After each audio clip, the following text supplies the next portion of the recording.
Okay. Another, yet another. I wanna be as defined as that guy.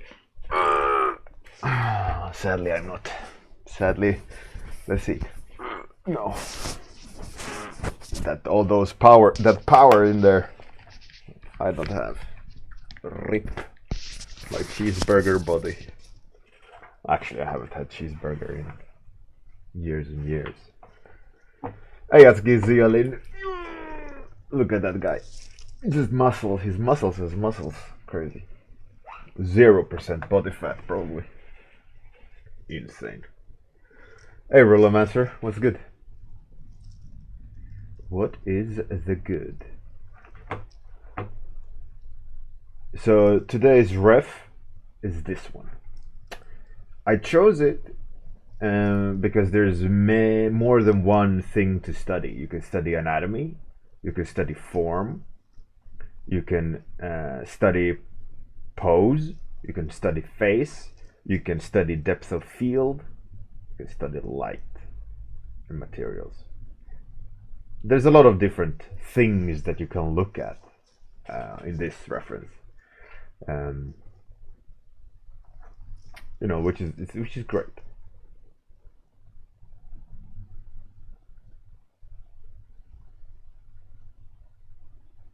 Rollermaster, yeah, it's amazing. The final is over. Now I'm gonna send it off to the judges, and we're gonna get the final verdict. Amazing, amazing. Hey Tony, dear Bard, what is good? What is good? So this is the study reference. So we're gonna do that study. It's gonna be interesting. And also, for those who missed it, I've been spending some time here and there rendering up the characters for the ArtStation challenge. So this is the current state of Brave. I was thinking like crystal jade type warrior princess, warrior queen type thing, right? Brave. Bubbles, as we know, the values are too bright on this one. I have to knock down the values a bit. You can see it when I switched the image, it became like a little bit washed out. I want a juicy mid-tone, so I need to pull that back a bit. And the main character, I changed the pose, and I also introduced a compass in the hand, kind of showing that the main character needs to find the way to all the rest of the cast. The idea is that the box of mystery requires the 5 other people to contain it. I was thinking it's a hypercube time thing, and it hits the main character in the head, causing the character to be able to manipulate time unknowingly. And there's the serious Mr. Boring with a digital rule compendium or whatever it's called, and my idea is that you can extract it and turn some wheels and collapse it again, and you'll get another set of rules, right? And then that Rubik's Cube thing with vials. I will do all these additional things and alternative versions and explanations I will do on design sheets. So this will be like the illustration, and then I will have design sheets that breaks down their accessories and things like that.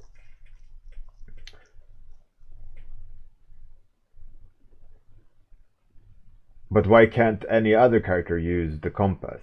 They can, but their mission is not to find other people, right? So in this instance, it's just the rule set. The rim light, yeah. And here's wild. I've been pushing it a little bit, not that much, but I like the motion. I like the energy in this. It feels like it's moving even though it's standing still. Also, there's a subtle infinity sign in here. Rollermancer. The design sheets are not a requisite. Yeah, I know.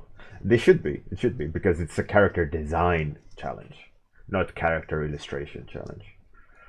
Which is, question is, as I'm gonna go heavy on design and have design sheets, will that be in my benefit or not?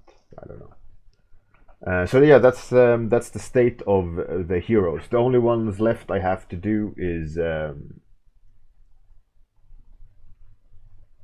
one of the deliverables is an extra sheet. That's cool. I have to read the deliverables. Deliverables, I guess. Anyways, the one I have left to do is the gravity trolls.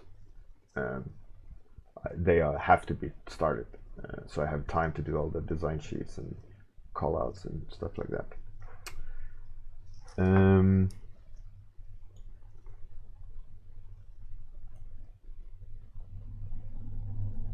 Rollermaster. Oh, cheers.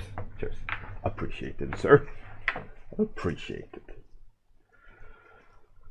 Okay, let's start the study. I'm gonna be looking, I would say, looking at the planes of him and kind of try to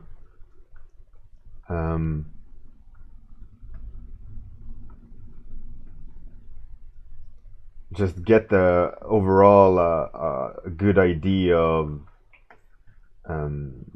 his body.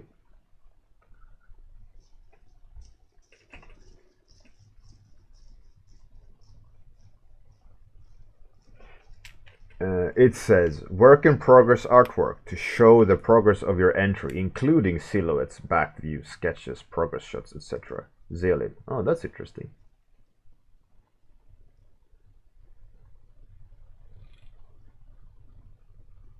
Captain Boss, what's up?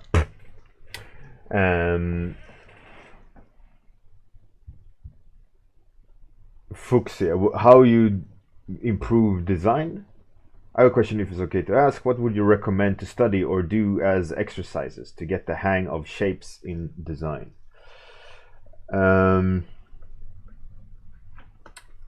It is a tricky one because to start off,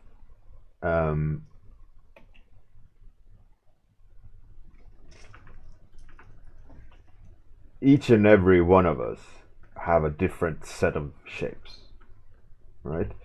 Each and one of us have a separate, preferable way of treating form, right? And we all draw form differently, we look at form differently, we paint form differently. So the trickiest part is to telling someone, this is how you draw form, right? Or this is how you design better. It's really tricky to know in that instance how to tell someone how to get better at it, if that makes sense. But there are fundamentals, there are basics, there are universal basics that applies to any art, right? There are cornerstones like how you draw, the technique you use in terms of readability and all these things. But because it's kind of, we're going to try to define it as a process, which if we're going to try to define it as a process, in the sense that I'm going to try to explain something for you to you so that you can use it, we would require to make it into steps, right?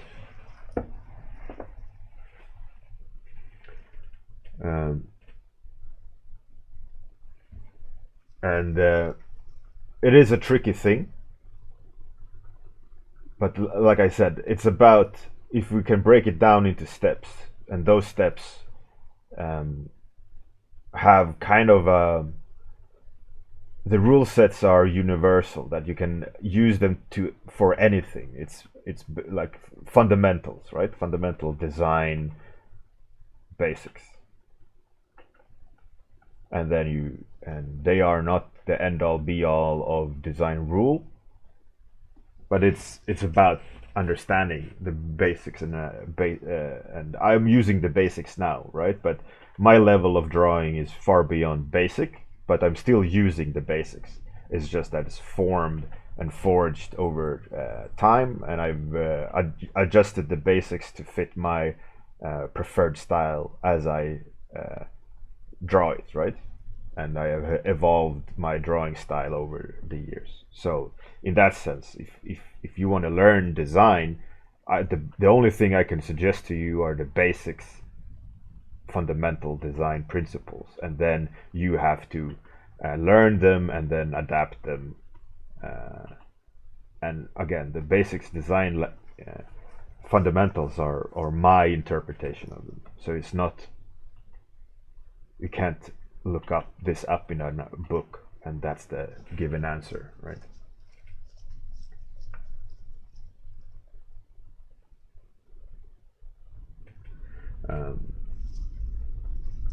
Anyways, so you asked for a way to get better at designing form or designing shapes. What exercises you could do to get better at it? So the basics of that, the fundamentals, is the thing I've talked about multiple times, right? I've been telling you all already how to get better at shape design. So if you want an exact exercise, is thumbnail. But first, this exercise, right, it's a part of my CGMA course many years ago. I'm going to make a new version, by the way, this year, and going to be available. A new and improved character design class. Anyways, so step one is to know what you're gonna draw, what you're gonna design, right? Because if you don't know what you're designing in blind, and that's a never a good solution, right? Even in my warm-ups, I do a random topic, right? Or even if I don't draw anything on a random topic and I choose just to draw something, in my mind I set the goal. This is what I'm going to design. So first, understand what you want to design, what you're going to draw. To help you understand what you're going to draw, make a mood board. And this mood board is a collection of things that are inspirational to you around the subject of what you're going to design. It doesn't necessarily need to be the exact thing that you want to draw. As in, let's say I'm going to do a monster that lives on Mars. I might look at on gophers, I might look at lizards, I might look at Grand Canyon, I might look at actual Mars photos, I might look at claws, spiders, who knows, right? But I don't Google surface of Mars and that's it, right? Or if I'm gonna do a spider monster on Mars, I'm not looking at spiders, I'm looking at other things. A cool vase, maybe some robotic parts, I don't know, but at least so that I don't have a wide range of different things.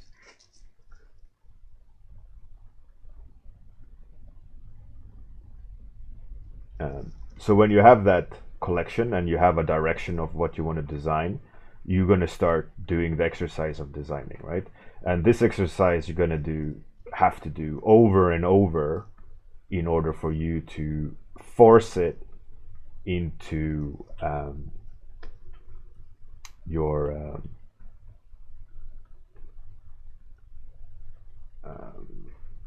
vocabulary, if you may. So the idea is exercise like the one I'm going to tell you has to be repeated over and over and over. And the idea is you repeat it so many times it becomes second nature, and when it's repeated over and over again, it's on autopilot, and you can start skipping steps.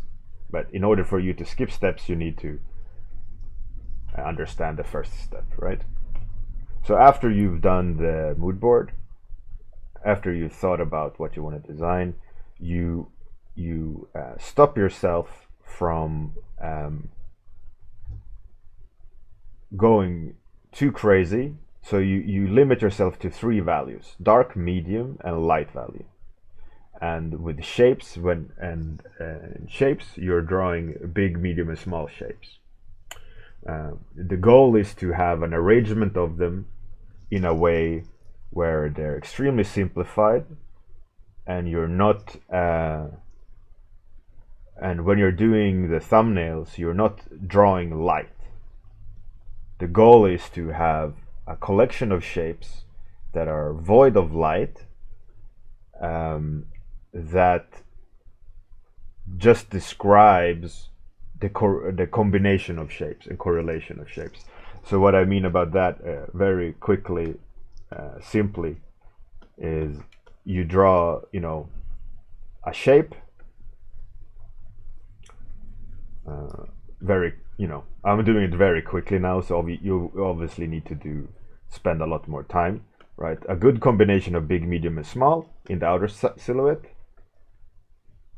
And then the internal silhouette, you have 3 values to play with. You have, nice, instantly grab the exact same background value. So you got light, medium, or light, dark, and let's do, do 1 value brighter.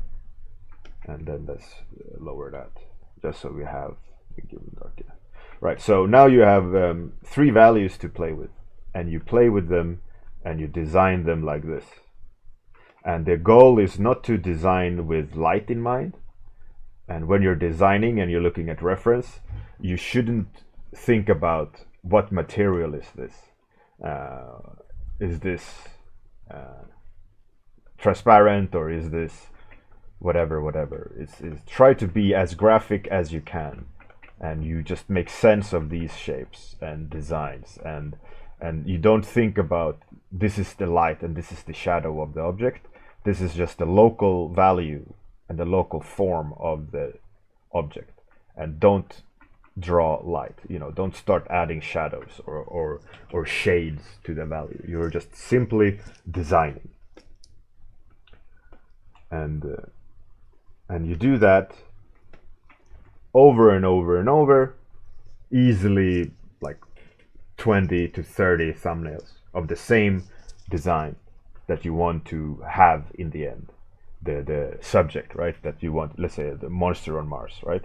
So you do it over and over and over. You draw, and then when they're all drawn, you look at them and you decide, oh, I really like the look of this one. This one came out really nice, and I really like the look of that one. That one started reading really well.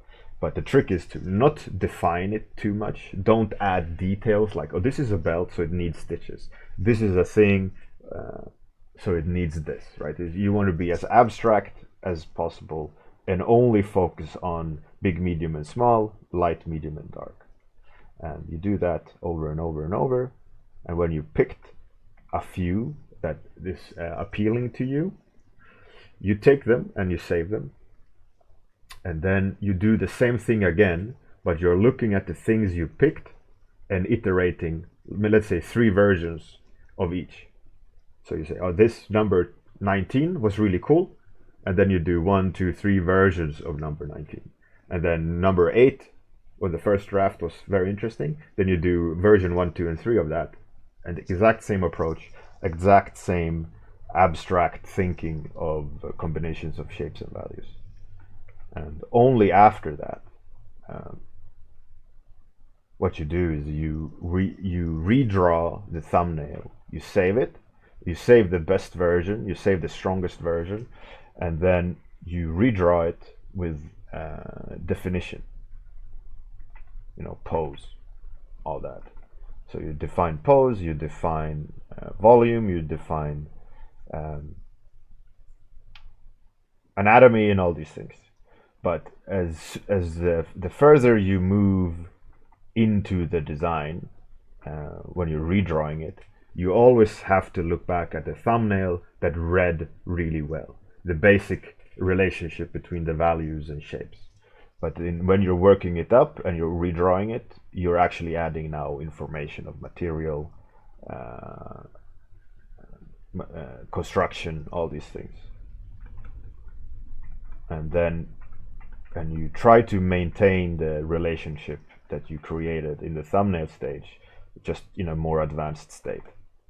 And by doing that, you are actually basing your design on something that's definable, reads well at its extreme basic core, but allows you to up the information to make it more advanced, so it becomes a more appealing design. But you're basing it on thumbnails that are extremely readable, and you do that over and over and over. And you're going to get really, really good design. But one thing that's extremely important here is that either you or someone else helps you see what is a good and a bad design, to make the process and the journey of the process faster. You can still teach yourself, obviously, but you're going to be teaching yourself some mistakes. That's good and bad, but it's a fact.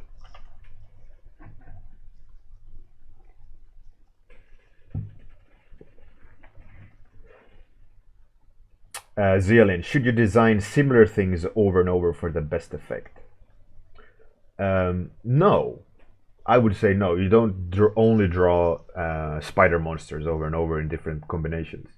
You design a spider monster, you break it down into shapes, and based on your mood board, based on your goal, right? And when you've done the explorations, all the thumbnails, you then make the candidate, and then you take the candidate, you redraw it in pose, in character, so to speak, supported by the reference that you originally sourced. And leaning on the thumbnail that reads really well, and then you do the rider, or then you do the hero or whatever, and then you design that, and you do all this, because you don't want to practice designing one thing, because you want to practice designing designs. And the risk of designing only the same thing over and over is that you're practicing just one source, right? But nevertheless, it's the goal. The goal is not to design the thing in the end. The purpose is to explore your mind and explore your ability to design and practice your design sense. So in effect, it's pointless to say, is it good to draw the same thing over and over or not, because it's about you applying yourself to a design process of practicing. So in reality, it doesn't matter if you draw the same thing over and over, but the chances are, if you draw the same thing over and over, you're gonna stagnate and lean on the same design solutions instead of being forced to make new designs and new shapes and new it's like flipping canvas, right? So if you design the same thing over and over, you're actually not changing your point of view. So you're drawing on the same direction of the canvas. So you're designing the same thing. As soon as you flip the canvas, you go, oh, I didn't see it in this light, right? And then, oh, you can start thinking about different shapes and all these things, right? So it's the same. Design different things will bring you different ways of seeing solutions, and your opportunity to find the opportunity of you to find a good design is dramatically increased, because you are seeing things from an absolutely different point of view. and will in return cause you to potentially expand out and have a happy accidents of shapes and forms and values. If that makes sense. Hey Miguel, how's it going?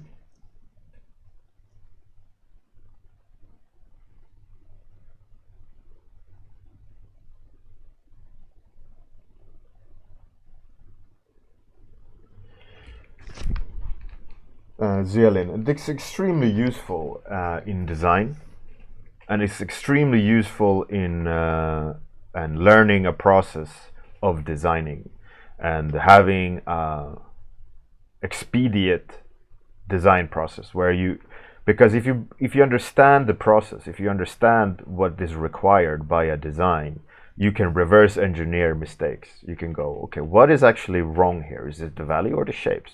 Is it the combination? Is it the relationship?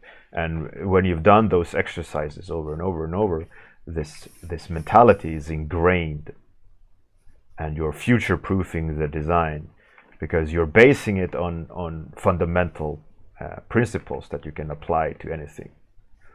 And also obviously with this it comes the golden ratio and all these things, right?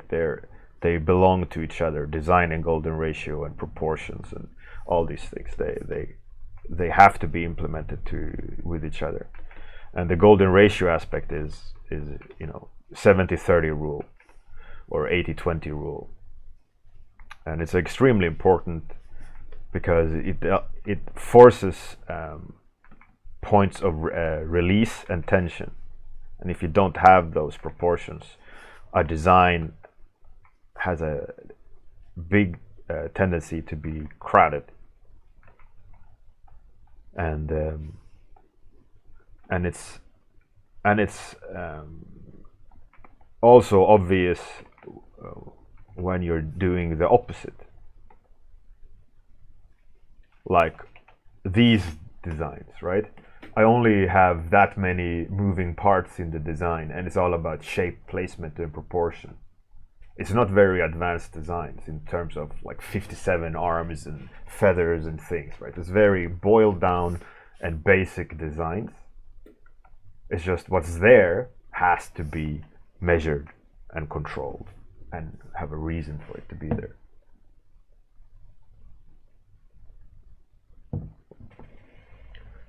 Zeolin, yes, absolutely, exactly. Because I've done this process and this compartmentalized thinking of design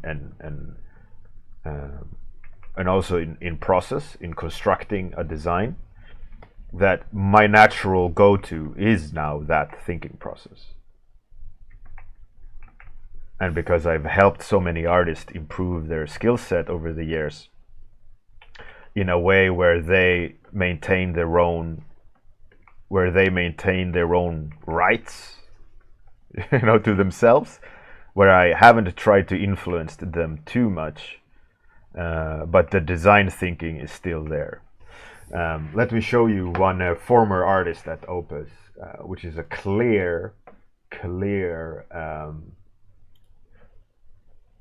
use of this process. He did a post recently with his art, and I just think it's a classic Opus process. I even mentioned it, and he acknowledged it. So here you see this is a more advanced stage of that basic value design. But if you think about what I talked about, you can see he's designing the same character here, but in 3 different versions, using 3 different silhouettes and using 3 different distributions of big, medium, and small. And the 3 values are still there, and they are balanced in a different way to show a different taste. And here's the final version, right? But you can still see the same basic thinking here as well. But these are not this. I think these are maybe the same character, but rough explorations. But you can still see it's still exactly what I'm talking about. Here's the same. Same. Big, medium, and small. Light, medium, and dark. Big, medium, and small. Light, medium, and dark. And then we can go to some of the design stuff I've done here for this client, right? Big, medium, small, light, medium, and dark. And distribution of them are different depending on character and purpose and faction, whatever, what have you. But it's the exact same principle. It's just applied in a different way, and you'll still get the same, a clear, readable result, right? And then you can make it advanced or not so advanced. All these things. All right. Here's another class or faction based on same principle but applied with different rule set of how the design should be read. And it's not, again, it's about readability and clear, concise design. And the only way to get there is that you have to design. And if you only draw things from reference, or if you're not thinking about what you're designing, you're actually not designing, you're regurgitating, right? So the idea is that to practice design, you actually have to practice design. But in order to practice design, you need to understand what design is, right? So I can again repeat, I will make my CGMA class, but not with CGMA, but on myself, on Patreon. This year, hopefully have it released by next January next year, where I will have more than one way of practicing, more than one layer of complexity. So you can buy the easy version, the basic version, and the advanced version to start with, and all these things. Because I think I answer the same thing over and over, and I explain the same thing over and over, and I think people don't really understand what I'm saying. So I think I need to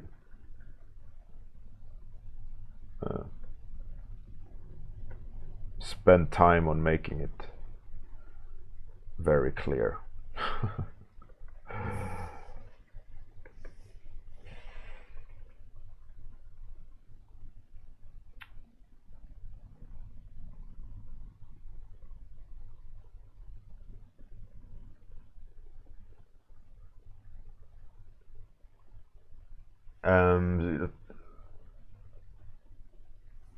Zillion, yeah, exactly. But I mean, a lot of times I do look at mood boards when doing professional work because I want to be influenced, right? I could just go on autopilot, but in the dangers of going on autopilot for professionally for clients is that you can do overlaps. So I always try to have reference to force my thinking differently. But I don't do the process anymore. I have the process ingrained in my mind.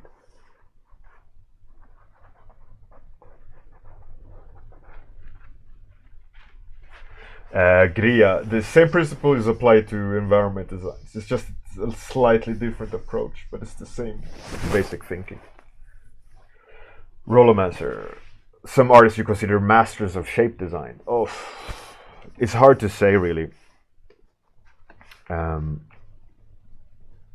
There are some really good designers, but again, it's shape design is personal, but technique-wise, you can see when someone is good at designing or not. I think Wes Burt is a great character designer, clear, readable, strong designs. But for me, Wes Burt has becomes a bit repetitive. Does a little bit of the same designs, but I mean we're all guilty of that. Feng Zhu is a great designer. Marko Djordjevic does great designs and shapes.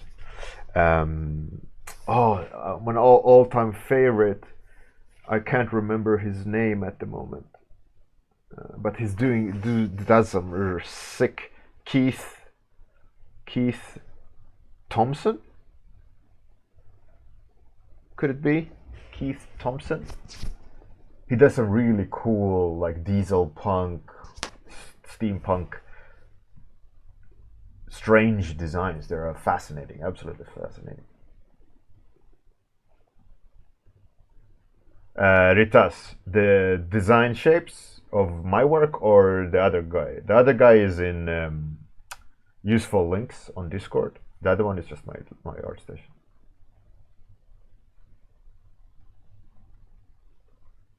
Bjorn Patreon Rollomancer. Yeah, I launched the basic version, or I typed it up. There's no information there about anything at the moment, but there is a Patreon page with my name on it for the time being. But it's not what the end goal is. As in, I haven't typed anything of the class or the structure or anything. It's just a placeholder. But yeah, that's gonna come. The Patreon is coming. Changes are coming. Times are changing. Enough!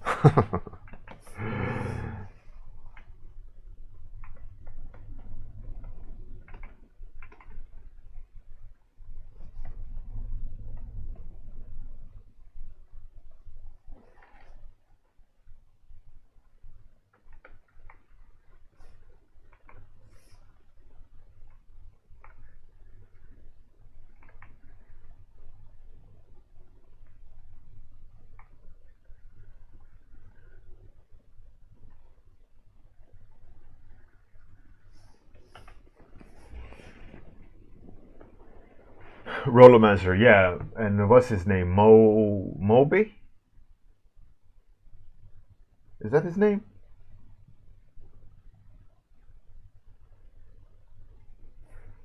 The guy that designed Team Fortress 2. I think his name is Moby. Something. There's some really good designs out there. But again, there are... What I think is a good design aesthetically is very subjective. I think there's a lot of great designers out there with different styles, but the common denominator with all good designers, regardless of style or preference, is the fundamental balance and readability and clarity of a design. A lot of designers that don't understand really design, they think add more complexity will solve the design. And usually what that means is I call it patchwork design, is that they try to patch a problem by adding another patch on the leaky design. Right, so you will just see add on until it's chaos, and they go, oh, this is an advanced drawing, that means it's good. Well, it's not. The challenge is to strike a balance between readability and complexity, and there is a sweet spot where you've gone too far, and there's a sweet spot where you haven't gone too far enough, right? So you need to add complexity, and that sweet spot is subjective, but also measurable using design principles.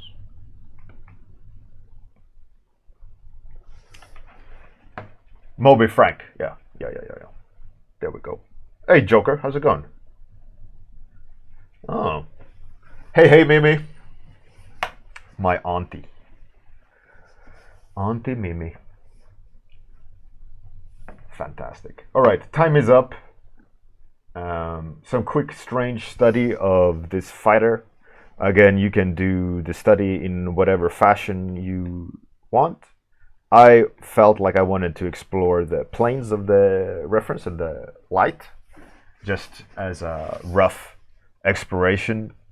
Didn't feel like being super accurate or precise, just the general volumes and the direction of the planes.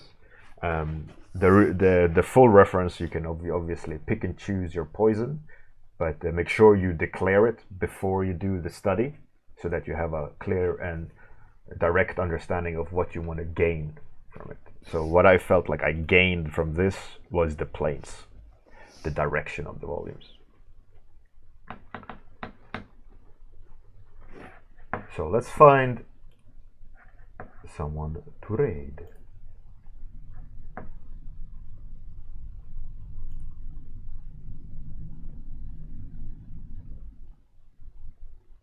Oh, cool. Joe is designing character. Let's raid Joe.